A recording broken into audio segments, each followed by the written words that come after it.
been planning this painting for a bit now. I don't usually plan this much. Ideas don't usually take this long for me. But yeah, so I started with some sketching and kind of came down to this form, some random sketches here, and yeah, I did a few colour kind of testing things, and I did a little mini test just to check the overall composition and the colours and things like that. I know now that I'll change a few things. It just gives me a better idea of where I want to go with this. So yeah, let's go right ahead and start sketching.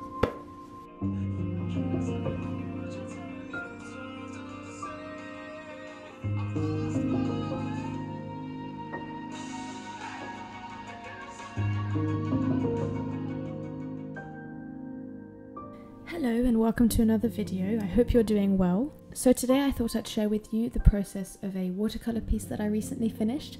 I'm actually having my first solo exhibition in a couple weeks, which is really exciting, and this is one of the pieces that I will be including. At this point I've made a few watercolour pieces and I always start the same way. I sketch out the piece first just so I know where everything is before I start using paint, and then I just basically make lots and lots of layers, so it always looks really light and faded out at the beginning. As time goes on, I'll increase the contrast and increase saturation, and it all becomes a lot richer. I kind of have this theme for my solo exhibition, which is the exploitation of nature and what's beautiful in nature, and in a way how we tend to see ourselves as separate from it, when really obviously we're a part of it and we should treat it respectfully because it is our home.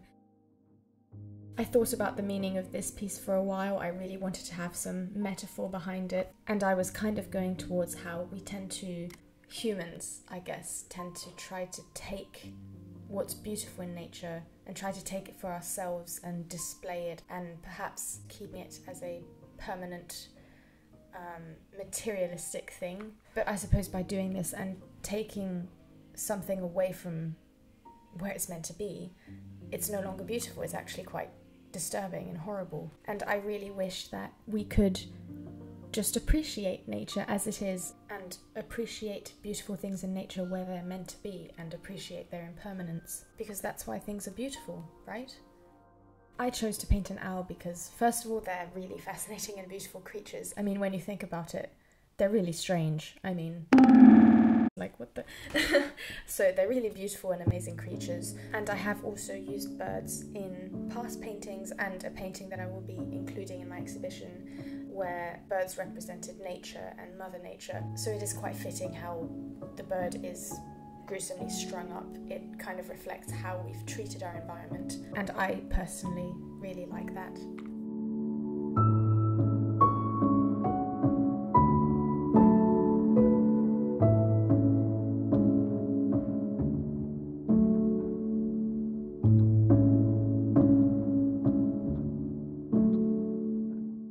Here I used gold acrylic paint to add those lines, and I don't think you can see, but I sprayed some white paint and some more of the gold acrylic paint just for some specks of brightness near the bottom. I really wanted it to look like this owl was on display with all these lights and this man-made environment with these branches made to look like nature, but really it's quite horrible since it's strung up and bleeding and dead. Honestly, I love to hear the interpretation of audience members, so if you see anything in this or you'd like to share what you find in this painting, please let me know in the comments. I'd really appreciate that. I'd really love to hear your perception.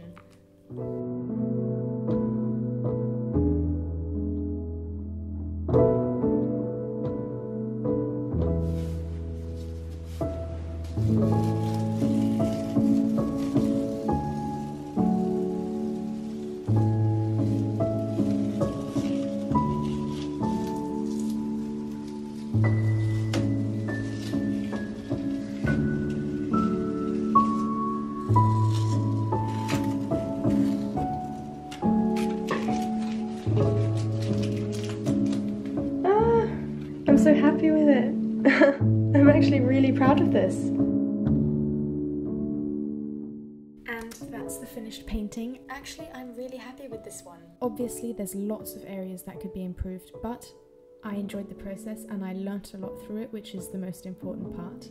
I hope you enjoyed this video. Make sure to let me know by liking the video and possibly subscribing to support my artistic endeavours. Enjoy the rest of your day and I'll see you in the next one.